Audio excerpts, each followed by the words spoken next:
We're in the midst of a huge transformation where peers, communities, and workplaces are all really melding into one. Welcome to Reimagining Company Culture. My name is Christina Giordano, she, her, and hers, and I am the Senior Partnerships Manager here at AllVoices. Today, I am very excited to welcome our next guest onto the interview series, Phylicia Jones. She is the Senior Director of Global People Development at PagerDuty. Phylicia, it's so good to see you. If you want to share a little bit about yourself for our listeners, including your pronouns and when you were younger, do you remember how exactly you answered the question, what do you want to be when you grow up? Hi, Christina. So hi, everyone. I'm Phylicia Jones, and my pronouns are she, her, and y'all. And if I think about what I wanted to be when I grew up, it really flip-flopped all over the place. I wanted to be a pediatrician. Then I realized I didn't want to give shots to children. Then I wanted to be a baker and a banker. And I realized I didn't want to work at a bank. And so really, I wanted to actually do something that I could tell people what they should be doing. And since I deliver training, that's like the sweet spot to really think about how people should build their careers, how they should navigate different management levels and actually navigate teams. So I kind of feel like I landed right where I wanted to be when I took the title out of it and thought about what impact I wanted to have. I love that. It's all about the impact and the work you're doing where you have those moments of flow. You fast forward to today, you're at an organization, PagerDuty, and you are in global people development. How do you think your personal journey has really led you to this point in your career? Yeah, this is an interesting one. I saw this question, and I often think back, like, would I have gotten to this exact point based on decisions I made or the interactions that I made?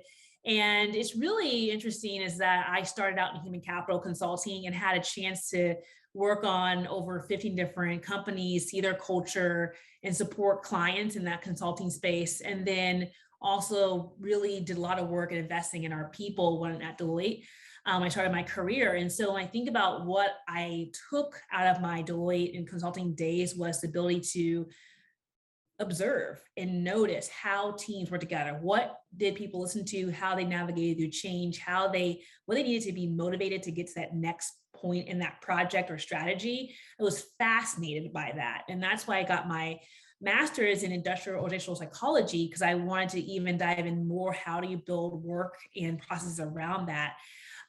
So I think when I look back at some of me following my passion and really getting smart about the things I was passionate about, but also I can't say I would have gotten here alone. It was really the mentors and the people who took time to give me feedback, to allow me to explore and reflect on the impact I wanted to have. And so when I think about my role today at PagerDuty, being the Senior Director of People Development, it is really, I'm like, am I the most passionate person about people development? And I sometimes think, yes, I am. And can I build a team that just is passionate? So sometimes I'm thinking, could I have done things differently? All I think about is I was almost chasing my passion and just stopped chasing title. But obviously titles are great. But I'm so passionate about building modern leaders for the modern world. And that's a lot of work. It's hard. But I've been passionate about that since my first client project at Deloitte to every single job and challenge and opportunity I had since then. Absolutely. I think that's an interesting trajectory as well, and really following your passion, where you get the most energy from building the leaders of tomorrow in a really thoughtful way as well. And we've seen so many articles and kind of research around what motivates people. People on the consumer side as well are looking for brands that really align with their values. And I would say a lot of employees are looking for similar things as well. And from reading a little bit about your background and PagerDuty, I know it's an organization that's really rooted in company values. Can you give an example for folks who are listening of how PagerDuty's values really manifests across the company culture of the organization? Yeah, for any person listening, your company will go through evolutions of your company values. And we have gone through evolution since I started about twice. We went from having one words really focused on like what was really important to us, then to actually actionable statements. So I'll just like list them for you. Champion the customer, take the lead, run together, act and own, which is acknowledge and own, and bring yourself. When I think about really activating these across organizations, you're really going to see this when it comes to our company goals. We really try to think about the customer as the person, right? So yes, we have a customer, we have partners, we have, our employees, that is all wrapped up in terms of that customer that we're serving internally and externally, and even our community. And I think our values are tied in with our company goals, where we focus on people first, or really driving impact to our customers and scaling what we do to really provide a better customer experience. But when we think about our take the lead, we really are trying to focus on how does one navigate their career, and bringing structures around career architectures and career pathways. Those are hard things to work out, but then if someone wants to know how to take a lead, we have to spell it out for them very clearly. And we think about this idea of running together. We embed our cultural values into our Coley Leadership Awards, or how we reward talent, or think about it in our performance process. We really want people to think about those from the forefront, because it's not just taking the lead, but it's running together with our customers, our community, and employees to get there. And the last two really are around like acknowledge and own, this idea of building a feedback culture, a learning culture, solving problems. We really try to amplify those different examples when we think about our retros that we do. How did we actually acknowledge some of the things in a project, or any kind of opportunity we had? Can we learn from that to move forward? And then lastly, on our bring yourself, we see that in our ID&E, social impact. People are human, they have passions outside of work. How can we champion that so they can bring that into their flow? We give everyone volunteer time off. We think about creating space for ID conversations. We build that into how we actually want someone to experience the overall employee experience. So I'm very passionate about the cultural values. It was part of the revamp we did about 3 years ago. And I think about these as how I lead my team as a leader as well. Yeah, absolutely. I think that common language and having a framework for what do we believe in as an organization, as leaders, and then to your point as well, using that as a framework for awards and recognition. What behavior are we kind of celebrating at the organization too, as well, and what kind of norms are we co-creating together? And it is a lot for career pathways to really teaching folks around these values as well. It takes time. It doesn't just happen overnight. In terms of acknowledgement, everyone is on a different kind of journey in terms of their employer brand, what it means to work at the company as you continue to hire more folks as well. How would you describe PagerDuty's current employer brand today, acknowledging where you are and aspirationally where you would like to be in 2 to 5 years, knowing that nobody has a crystal ball? Yeah. So I'm obviously biased when I think about our, overall brand. Like, there's a reason why I stay. There's a reason why I'm really behind our strategy and our cultural values, is because of the brand and what it's done for my own career growth. So I'll just caveat by saying I'm biased. But I would say our brand is overall good. It's almost like a work in progress, because you learn year over year what your employees' needs are, what the market needs, the candidate experience.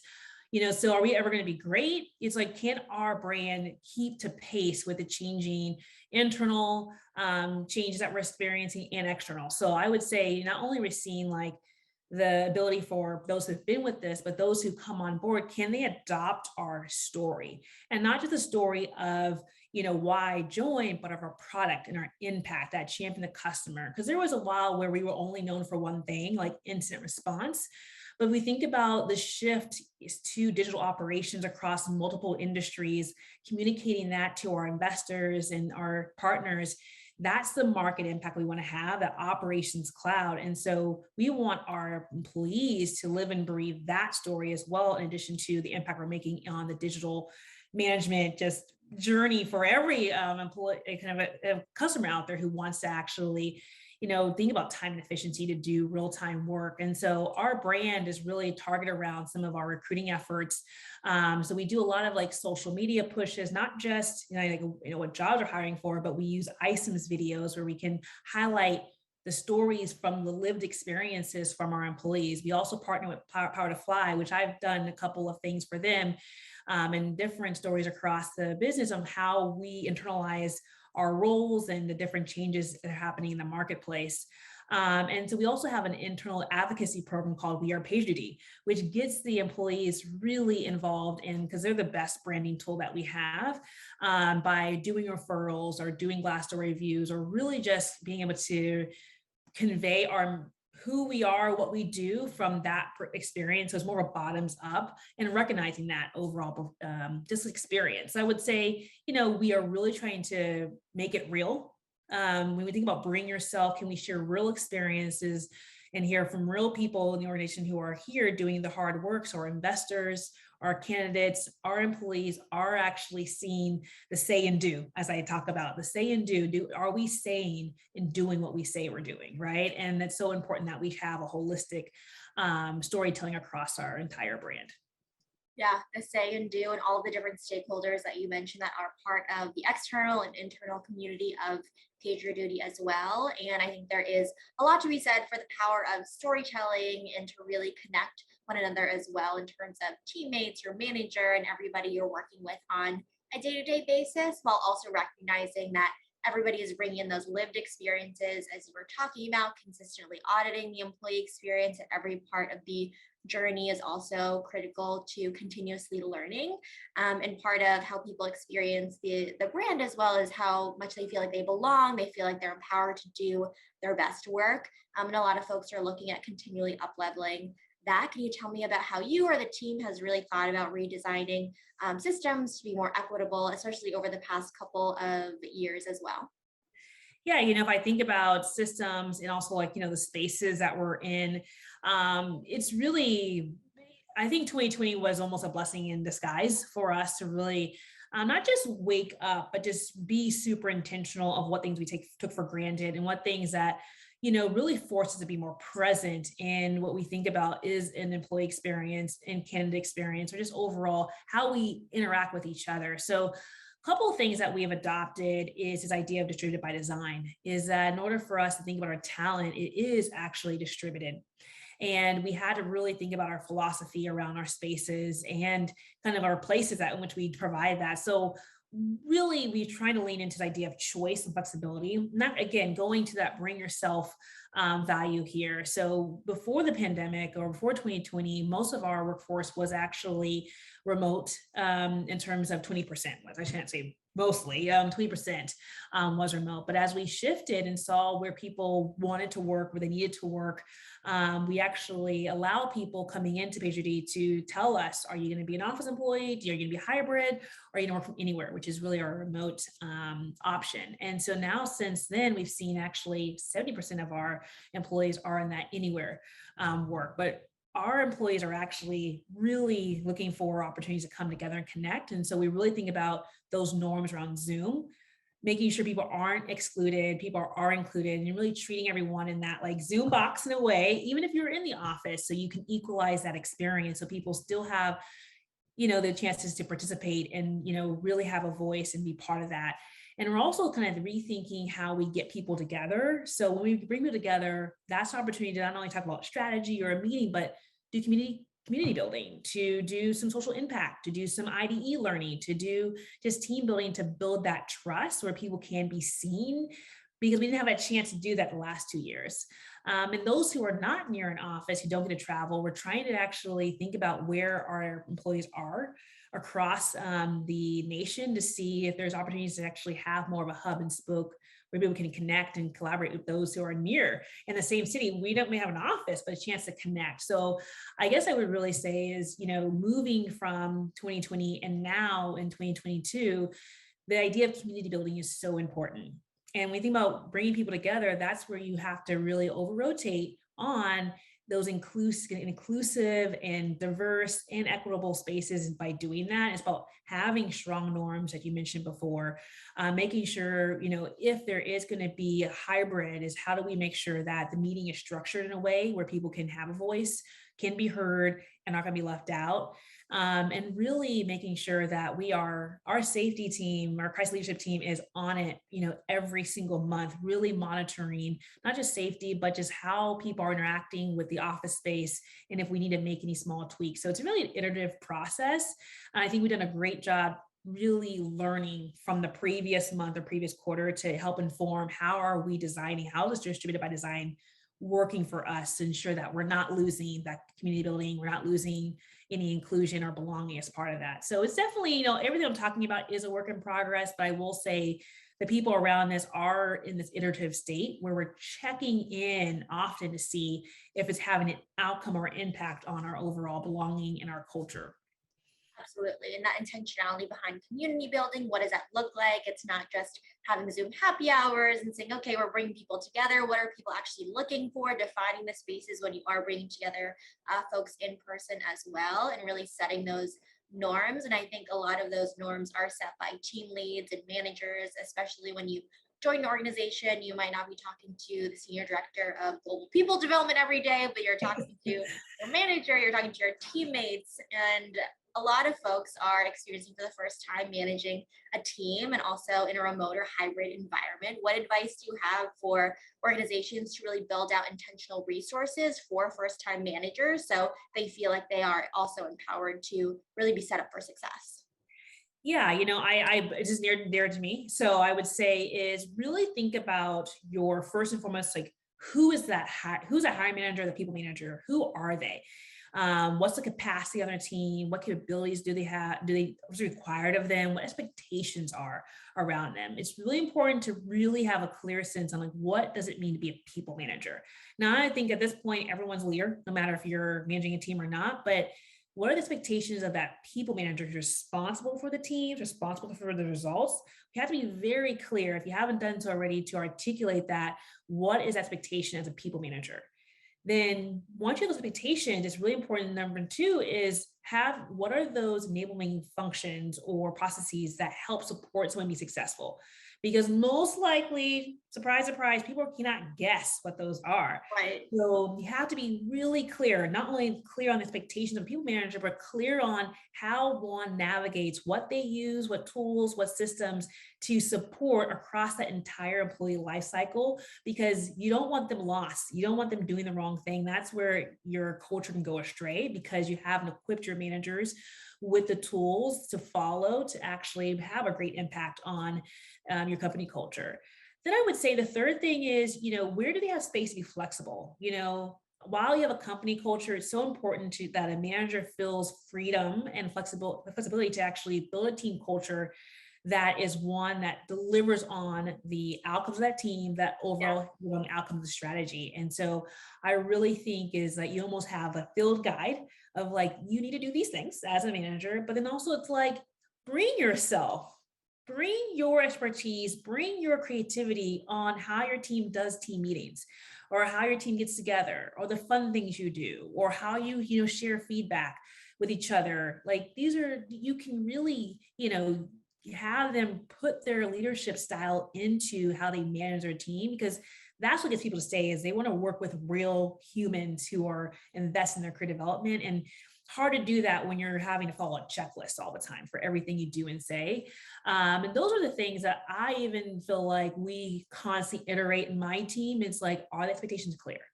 Are the tools scaling to actually keep them up with those expectations? And then do they have permission? Are they given space to actually bring themselves to their role? Because I think if you can do those well with scale, I think you're doing pretty good personally. Absolutely. And every people manager is not managing the same team as well. So when you brought up feedback, not every person likes to give and receive feedback in front of everybody or likes to do during one-on-ones and have time to prepare. So it's continually a conversation, but also providing, perhaps an effective one-on-one guide to just have as a framework as well, and just feel like you are supported and not lost. Nobody enjoys feeling lost. If you fast forward to you have the resources, you've been a manager for let's say a year or a couple of years, and you're thinking about measuring your own effectiveness, or you're thinking about what does it mean to be a great manager? How do you think about measuring the effectiveness of managers? Is it that feedback? What KPI should people be looking to? Yeah. So definitely if I think about, at a broader organizational level, you do want to, we see tangibles of how quickly can someone fill a role from a hiring manager standpoint. How often are we seeing feedback being, given like in the system, to track and document? That means that there is an encouragement of feedback culture happening. We have a engagement, scores or inclusion scores. Those are great. Those are like, the outputs, right? The output metrics that are the kind of more the lagging, right? But don't forget about the leading indicators, those inputs that get you to that good engagement score. So what I would say is it's the manager who takes time every single quarter to remind people on the vision and strategy. It's the manager who is having one-on-ones and not canceling them. It's the manager who's constantly having their team meetings on a cadence basis where they're focused on the strategy or the team goals, and there's a tracking process in place. So I'm thinking about like the vision and goal setting, very important to, think about how often the manager is not canceling those things and being present. Also, I would say on the other end of that is another track is like, are their team members experiencing career growth? So like, are the career goals in the system? Is someone actually hitting or getting, their achieving their career goals or getting access to learning opportunities or stretch assignments? Because that's the level of engagement. And so I think about tracking to see how often a manager's promoting or giving stretch assignments, and really getting about that, supporting career growth is key. And the last thing I will say is, we often sometimes assume managers like know how to do that next stage of scale, but I would say it's the managers whose teams are scaling their processes. So I would say, which managers have their processes documented? Which ones have wiki pages? How easy is it to find their information with their teams working on? That's the level of tracking and accountability that when you put something out there and it's written down, people are gonna be like, oh, I know exactly what your team is doing. It's the teams and managers who don't know where can I find what people are working on. And so when you can cascade and open what your team's working on openly across the entire organization, that's a sign of we mean business. So I would look for those leading indicators on how much a manager's engaged, and thinking about that person's going to have higher engagement results, inclusion results, wellness, because it's super clear on how people add value and contribute in their space. Absolutely. I appreciate those leading indicators because it is transparency. It's how are you demonstrating that you are invested in the growth of your team as well, and consistently having these conversations with promotions, shadow opportunities, stretch assignments, and offering that up as well, knowing that people have different career goals again too. We also know that, we are in May 2022. Yay for us. We continue to keep going. And it's Asian American Pacific Islander month. I want to ask how PagerDuty is honoring and celebrating this month, but we also recognize that, even though we are celebrating this month and honoring API Heritage Month, it's not that, everybody gets 1 month and that's it. That's the end of the conversation. We know that it's important to support employees 365 days a year, but always love to ask. Yeah, no, I mean, I'm one of those where it's like there's not just 1 month to celebrate, right? If you think about it's just celebrating across all cultures, I'm really excited about our AAPI, ERG, Illuminate.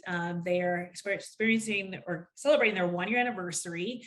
And, I will say is I identify as a Black woman, but, most of my network, I have a lot of key people in my network who identify as AAPI, and I hold them in my heart. And so this is like, I'm so proud of this ERG who's really leaning in. And this is the first time they've had a set of different opportunities to do trivia and, social impact. They are going to be, talking about different things in town hall. They're doing bystander training on the API hate happening, and just really informing people and just kind of highlighting different stories and identities across the organization so people see who's here, who identifies. And so really excited. I think they're going to learn a lot this month to like really inform how they move forward quarter to quarter and keep up the conversation throughout the entire year. So that's how we're celebrating. Obviously, we got LGBTQ, Pride happening next month, and our Rainbow Duty is currently planning that, for our Array Black Latinx. We've really seen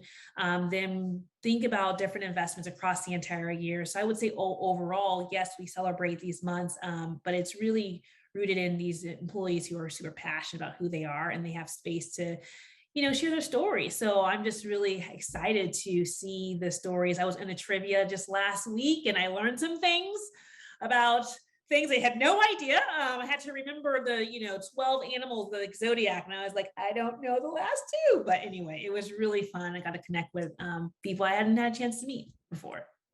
Well, it sounds like a lot of great programming, and congratulations to your employee resource group as well. Illuminate, is that what their name is as well, Yes. for their year anniversary? That's a lot of great work happening, and also grassroots led by employees, which is really great. Phylicia, our time has flown by. Is there anything that I didn't ask that you would like to share with those who are listening, or maybe underscoring a couple key takeaways you hope people bring with them after hearing our conversation today? Yeah, I hope if you are listening to this is you can kind of hear the importance of values at a company, your own personal values. And at this rate, I hope that whatever job you're in, you have a chance to connect to your own values after the 2 years that we've been through and finding ways to live out those values in your work. It's so important that you're going to be more engaged, more into adding value when your own values connect to your company values. And I think that's why in my examples, it's really, we really believe in our cultural values. And we really also believe in just making sure people are working on amazing things. I know it's hard to do that, but the more you are broadcast your values to others, they then know how to align work to your values. It's so important that we broadcast our values openly and honestly in every chance we get. Absolutely. Broadcast your values, live your values as best you can. Phylicia, thank you so much for being on Reimagining Company Culture this afternoon. I really enjoyed our conversation. Thank you so much for having me, Christina. Of course, and as a reminder for folks who are listening at AllVoices, we really believe in employees and employers being seen, heard, and understood, and know it's a requirement for the company to succeed overall. Have a great rest of your day, everyone.